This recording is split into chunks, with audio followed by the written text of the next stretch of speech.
कोविड-19 pandemic की जो current situation है और उसमें जो जब तक मिस इन्फॉर्मेशन फैलाई जा रही है, उसके बारे में कुछ चर्चा करेंगे और मेरे साथ और बहुत सीनियर डॉक्टर्स हैं, डॉक्टर नरेश तरेन हैं, डॉक्टर सुनील कुमार। सबसे पहले तो मैं यही कहना चाहूँगा कि अगर हम कोविड-19 की करंट सिचुएशन की बात करें, एक हद तक ये कहना गलत नहीं होगा कि एक टाइप ऑफ पैनिक जो है, वो जनता में है, एक तब टाइप की घबराहट है और इस घबराहट के कारण लोगों ने कई इंजेक्शन अपने घर पे रखने शुरू कर दिए हैं। रेमडेसिविर जैसे इंजेक्शन की होर्डिंग शुरू हो गई है, ऑक्सीजन सिलेंडर्स की होर्डिंग शुरू हो गई है, जिससे शॉर्टेज भी हो रही है और एक टाइप का अननेसेसरी पैनिक किया जा रहा है। तो सबसे पहले तो मैं यही कहूँगा कि हमें ये समझना चाहिए कि जो कोविड-19 इन्फेक्शन है, ज़्यादातर ये एक मामूली इन्फेक्शन है। 85 टू 90% जो लोग हैं, इनमें ये एक आम बुखार, जुकाम, नज़ला, गले में खराश, बॉडी एक्स टाइप की इन्फेक्शन ही होती है। इसमें ना ऑक्सीजन की ज़रूरत पड़ती है, ना रेमडेसिविर की ज़रूरत पड़ती है, ना ज़्यादा दवाइयों की ज़रूरत पड़ती है। बुखार की आप गोली लें, जुकाम, नज़ले की दवाई लें, अपने घरेलू नुस्खे करें, भाप लें, योगा करें, इसी से आप ठीक हो जाएँगे और आपको ना ऑक्सीजन घर में रखने की ज़रूरत है, ना रेमडेसिविर इंजेक्शन रखने की ज़रूरत है और आप आराम से हफ्ते 10 दिन में ठीक हो जाएँगे।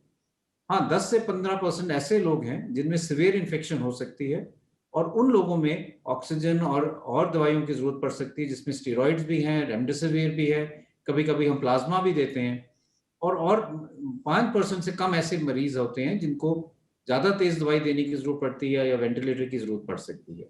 तो ये हम पूरे आंकड़े अगर हम देखें, तो इससे ये बात साबित होती है कि हमें कोई घबराने वाली ज़रूरत नहीं है, पैनिक की ज़रूरत नहीं है और अगर हम सब के सब अगर ये देखें कि हमारी रिपोर्ट पॉजिटिव आ गई और हम एकदम एडमिट हो जाएँ या एकदम ऑक्सीजन शुरू कर दें, तो ये बहुत गलत धारणा है और इससे अननेसेसरी ऑक्सीजन की शॉर्टेज हो जाएगी। इसलिए सबसे पहले तो मैं यही कहना चाहूँगा कि हम ये समझें कि ये माइल्ड बीमारी है, सिर्फ 10 से 15% में सीवियर हो सकती है। दूसरी चीज़ ये समझना चाहिए कि जो हम बात करते हैं इंजेक्शन की, रेमडेसिविर की, वो इंजेक्शन जो है, अगर हम डब्ल्यूएचओ की ट्रायल की बात करें, सॉलिडारिटी ट्रायल ने, वो एक नेगेटिव स्टडी थी। उस ट्रायल ने ये शो किया कि रेमडेसिविर से ना आपकी जान बचती है, ना आपकी हॉस्पिटल स्टे कम होती है। यूएस की एक स्टडी ने ये शो किया था कि अगर रेमडेसिविर हम मॉडरेट टू सीवियर पेशेंट में, मॉडरेट टू सीवियर, माइल्ड में किसी ने नहीं दिया है, मॉडरेट टू सीवियर में दें, तो हॉस्पिटल स्टे कुछ हद तक कम हो जाता है। इसलिए जो स्टेबल पेशेंट्स हैं, जो घर पे हैं, जिनकी ऑक्सीजन सैचुरेशन ठीक है, 94 से अबव है, इन लोगों को रेमडेसिविर की कोई ज़रूरत नहीं है और रेमडेसिविर अगर आप लेंगे तो उससे नुकसान ज़्यादा हो सकता है, फ़ायदा कम होगा। इसलिए एक बात ये भी मैं कहना चाहूँगा कि रेमडेसिविर कोई मैजिक बुलेट नहीं है, सिर्फ उन पेशेंट्स के लिए दी जाती है जो हॉस्पिटल में एडमिटेड है, जिनको मॉडरेट टू सीवियर डिजीज़ है और जिनकी ऑक्सीजन सैचुरेशन 93 से कम हो रही हो, जिनके लंग्स में शैडोज़ आ रहे हों, जो हम एक्स-रे या सीटी स्कैन से देखते हैं या ब्लड की रिपोर्ट में ऐसे पैरामीटर्स आ रहे हों जो ये सजेस्ट करें कि वो मॉडरेट या सीवियर डिजीज़ की तरफ जा रहे हैं।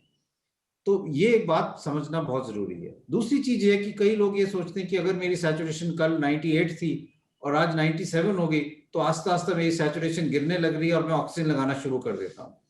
हमें ये समझना चाहिए कि ऑक्सीजन जो हम देखते हैं ब्लड में, चाहे आपकी सैचुरेशन 94 हो, चाहे 98 हो, चाहे 99 हो, ब्लड में जो ऑक्सीजन है वो लगभग उतनी ही रहती है क्योंकि जो हम फिजियोलॉजी में बात करते हैं कि एक ऑक्सीजन डिसोसिएशन कर्व, वो आपकी सैचुरेशन जब 90 से ऊपर होती है तो कर्व एकदम फ्लैट होता है। इसका मतलब आप अपनी सैचुरेशन और बढ़ाने से आपके खून में ऑक्सीजन ज़्यादा नहीं बढ़ती। इसलिए अगर आपकी सैचुरेशन 95, 94, 97 है, ऑक्सीजन की कोई ज़रूरत नहीं है। अगर आपको लगे कि सांस की तकलीफ है, चेस्ट में कंस्ट्रिक्शन हो रही है, तो डीप ब्रीदिंग एक्सरसाइज करें, पेट के बल लेट सकते हैं, उससे भी आपकी सैचुरेशन बढ़ जाएगी। लेकिन ये पैनिक करने की कोई ज़रूरत नहीं है और एकदम ऑक्सीजन लगाने की ज़रूरत नहीं है। इससे आप ऑक्सीजन की जो सप्लाई है उसको कम करेंगे और जब आपको ऑक्सीजन की ज़रूरत नहीं है और ऑक्सीजन आप लगाएँगे, तो किसी व्यक्ति जिसको ऑक्सीजन की ज़रूरत है, उसको आप ऑक्सीजन डिनाई कर रहे हो और उसके लिए वो लाइफ सेविंग हो सकती है। तो इसलिए मैं ये भी कहना चाहूँगा कि ऑक्सीजन का मिसयूज़ ना करें, रेमडेसिविर का मिसयूज़ ना करें, पैनिक ना करें।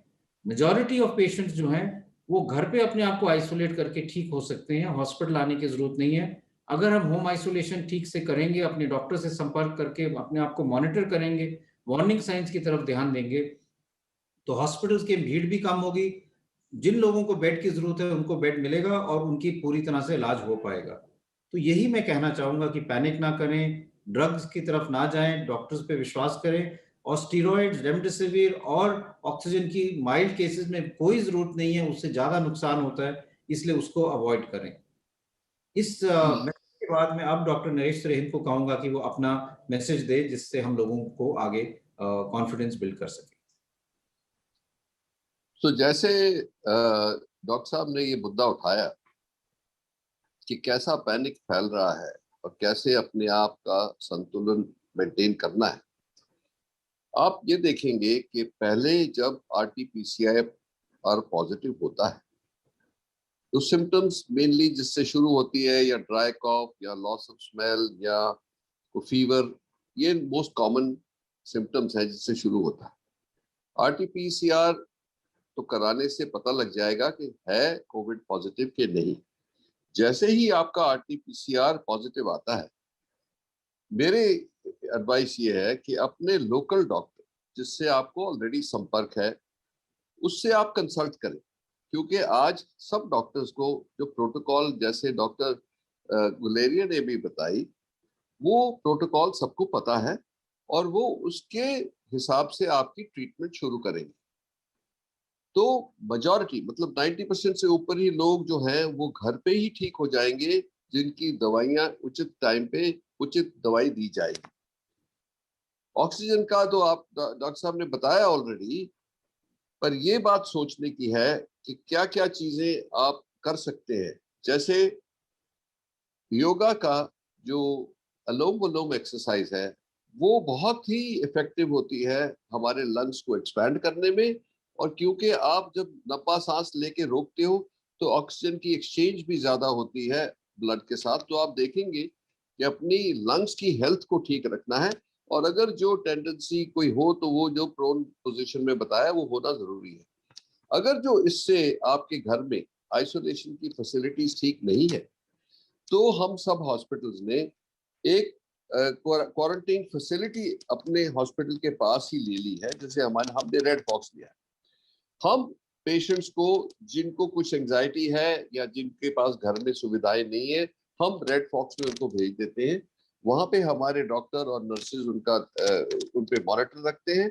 अगर जो वहां से किसी को तकलीफ होती है कि बात बढ़ गई, जो 5% की बात कर रहे हैं हम, उनको फिर हॉस्पिटल में लिया जाता है। तो ये रूट भी बहुत सिक्योर लगता है लोगों को, तो इसीलिए घर सबसे ज्यादा अगर जो मॉनिटरिंग हो रही है, डॉक्टर आपको सेटिस्फैक्टरी अगर जो आपको मॉनिटर कर रहा है तो वो सबसे अच्छा है। उसके बाद मैंने बताया इंटरमीडिएट एंड हॉस्पिटल तभी जाना है जब इंट्रावीनस ड्रग्स की जरूरत हो या नॉर्मल ऑक्सीजन जो 2-4 लीटर दे रहे हैं हम उसके बावजूद भी ऑक्सीजनेशन बहुत गिर रही है। सो ये तो एक बात होगी। दूसरी बात ये है कि आप लोगों को सबको अपना प्रोटेक्शन करना है सबसे पहले, डिजीज से पहले। वो जो तीनों गुर बोल रहे हैं हम कि बार बार बार बार जो मास्किंग, डिस्टेंसिंग और हैंड हाइजीन की बात करते हैं उसको आप डबल अप करिए। मतलब ये कि अगर जो आप घर से बाहर जा रहे हैं कहीं क्राउडेड प्लेस में तो डबल मास्क यूज करें। N95 है तो N95 और एक वो जो उसके ऊपर एक सर्जिकल मास्क, अगर जो नहीं है कॉटन मास्क भी यूज करते हैं तो 2 करें। एक और उसका ऐसे टाई करें कि वो सील बन जाए आपकी फेस के ऊपर, तो इससे जो ब्रीदिंग हो आपके नोज और लंग्स में जो हवा जा रही है उसमें वायरस ना जाए। सो ये तो हो गई प्रिवेंटिव। और मेरे को ये ख्याल है कि आज के दिन हमारी जो लड़ाई है संक्रमण में, ये सबसे पहला जो सिपाही है वो पब्लिक है हिंदुस्तान की। क्राउडेड प्लेसेस से दूर रहे, कोई जरूरत नहीं है बड़ी शादियां या पार्टीज करने की। जो क्राउड इवेंट्स हैं उनसे दूर रहे और अपनी पूरी हिफाजत करें by masking and all that. अब लोग पूछते हैं कि हम घर से बाहर जो जाना पड़ता है, जो काम करने वाले हैं युवा, उनको जब वो घर आते हैं वापस पहले तो अपना मास्क को साइड में रखें, अपने कपड़े चेंज करें, फिर फैमिली से मिले, क्योंकि you do not want to infect your अपने पेरेंट्स को, अपने बच्चों को, अपनी फैमिली को। तीसरी बात ये है कि ये जो अब कंफ्यूजन हो रहा है बहुत कि ये वेरिएंट्स जो आ गए हैं, ये वेरिएंट से एक बात जाहिर है क्यों हम कह रहे हैं और सावधान रहो? बिकॉज ये वेरिएंट की जो स्प्रेडिंग कैपेसिटी है वो डबल हो गई है। तीसरी बात यह है कि अगर जो आप अपना घर पे स्वास्थ्य ठीक रखेंगे, ये अमल करेंगे, तो हो सकता है आपको लगे ही नहीं, वो बेस्ट तरीका है। अब जो ऑक्सीजन के ऊपर कंफ्यूजन हो रही है, जो आप देखते हैं, पढ़ते हैं कि हॉस्पिटल्स में ऑक्सीजन की कमी है, वो इसलिए हुई है कि हिंदुस्तान में जो पहले हमारे हेल्थ केयर की कंजम्पशन थी ऑफ ऑक्सीजन, कोई अबाउट 15 से 2000 टन की थी ऑक्सीजन पर डे। अब हमारी जो वो रिक्वायरमेंट है वो 7-8 हजार तक पहुंच गई है। तो इसीलिए जो मैन्युफैक्चरिंग फैसिलिटी थी जो नॉर्मल हमको सप्लाई करती थी, उनके पास इतनी कैपेसिटी नहीं है, वो पूरा कोशिश कर रहे हैं। पर फॉर्चुनेटली जो हमारे स्टील प्लांट्स हैं और मैन्युफैक्चरर्स हैं जो ऑक्सीजन यूज करते हैं, उनके पास बहुत कैपेसिटी, पर उनको ट्रांसपोर्ट करने के लिए स्टील प्लांट से हॉस्पिटल्स के लिए वो क्रायो टैंक्स की जरूरत होती है, जिसकी जो तादाद है वो इतनी नहीं थी। पर गवर्नमेंट ने अब ये इंपोर्ट कर लिए हैं, शुरू हो गया आने, और उम्मीद है कि आने वाले 5-7 दिन में जो ये तकलीफ हो रही है हॉस्पिटल्स में, लास्ट मिनट, लास्ट घंटे 2 घंटे की ऑक्सीजन बचती है तो ऑक्सीजन डिलीवर होती है, उस वो जो सिचुएशन है मेरे को लगता है अंडर कंट्रोल आ जाएगी। पर ये हमारे को सबको मिलकर लड़ना है और निश्चिंत रहे कि इस पे इससे जीत होगी। तो मैं अभी आपको डॉक्टर सुनील कुमार से हैंड ओवर करता हूं कि वो जो बाकी बातें हैं इस संक्रमण की, ये उस पे आप अपना मार्गदर्शन दें। गुड आफ्टरनून, नमस्कार doctor Guleria, doctor Trehan, doctor Naveed and हमारे जितने भी व्यूअर्स हैं, धन्यवाद करना चाहूँगा मुझे बुलाने के लिए। मैं director general of health services India हूँ। सर्वप्रथम मैं ये कहना चाहूँगा कि वैसे तो हमारे जो एक्सपर्ट्स हैं, जैसे डॉक्टर त्रेहान जी हैं, डॉक्टर गुलेरिया जी हैं, उन्होंने बहुत सी सारी बातें इस कोविड-19 के इन्फेक्शन को लेकर के क्लियर कर दी हैं। और ये सभी तथ्य हमें ध्यान में रखने चाहिए। हमें इस बात पर इत्मीनान रखना चाहिए कि हमारे इतने सीनियर डॉक्टर्स जो है, जिनका इंटरनेशनल प्रोफेशनल स्टैंडिंग है, जिन्होंने इस कोविड-19 इन्फेक्शन के बारे में न केवल हिंदुस्तान बल्कि पूरे दुनिया को ज्ञान दिया है, वह हम सबको, हमारी जनता को बता रहे हैं कि पैनिक नहीं करना है। तो एक विश्वास आना चाहिए। तो जब हम सब लोग मिल करके आपके सामने आ रहे हैं, तो ये आप सभी को विश्वास करना चाहिए कि तथ्यों पर ध्यान दें, ना कि पैनिक सिचुएशन पर। देखिए, जहाँ तक हमारी लड़ाई की बात है, इस बात पे ध्यान रखिए, 2020 एक बहुत ही एक अजीब सी नई बीमारी लेकर के आया, और हमने उस समय हमारी इस बारे में कोई तैयारी नहीं थी। भारत सरकार ने अपनी पूर्णतः अपना कर्तव्य निभाया, और जहां हमारी कैपेसिटी बिल्डिंग बिल्कुल एक अनोखे स्तर पर पहुंचा दी, जहां हम लोग आरटीपीसीआर टेस्ट करने की एक लैब होती थी हमारी, वहां हमने 2000 से ऊपर 2500 से ज्यादा लैब्स बना लिए पूरे देश में। जहां हमारे पास टेस्ट की कैपेबिलिटी बहुत कम थी, वहां हमने लाखों में टेस्ट करने की जिम्मेदारियां और निभाई हैं, और कैपेबिलिटी तक पहुंचे हैं।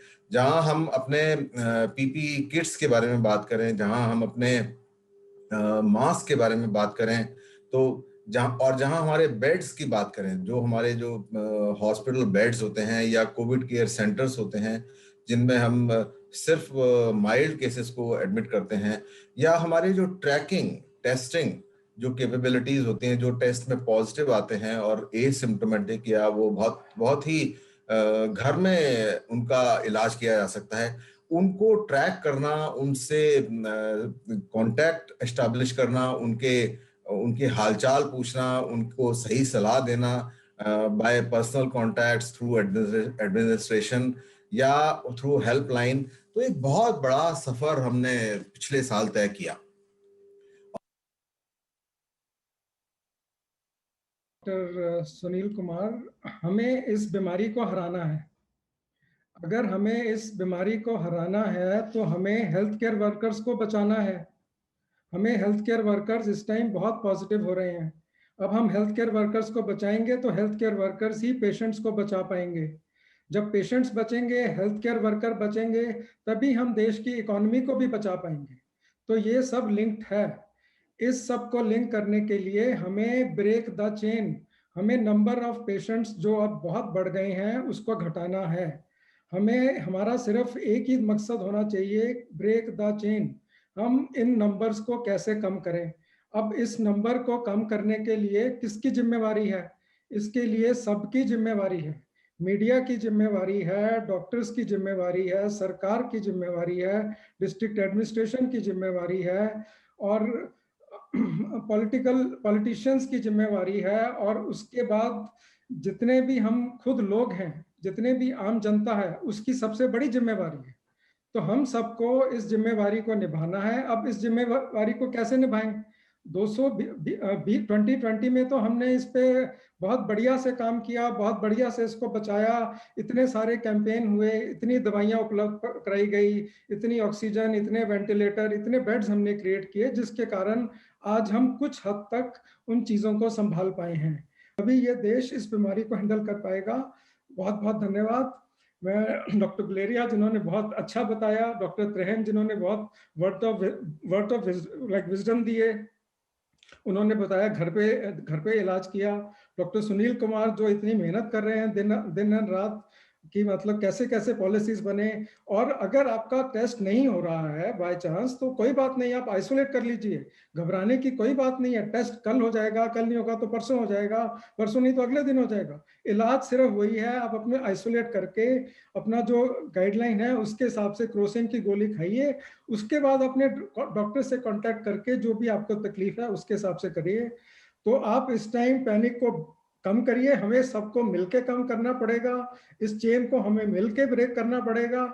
और हम किसी के ऊपर ये नहीं कह सकते कि मैंने ये किया, उसने ये किया, उसने ये किया। हम सबको मिलकर सबको जिम्मेवारी लेकर इसको अगले 3 हफ्ते में भारत को कम से कम नंबर लाना पड़ेगा। और ये परसेंटेज 5% हम 3 महीने में, 3 हफ्ते के अंदर ये परसेंटेज हम 5% से कम कर सकते हैं। आपका बहुत बहुत धन्यवाद, शुक्रिया।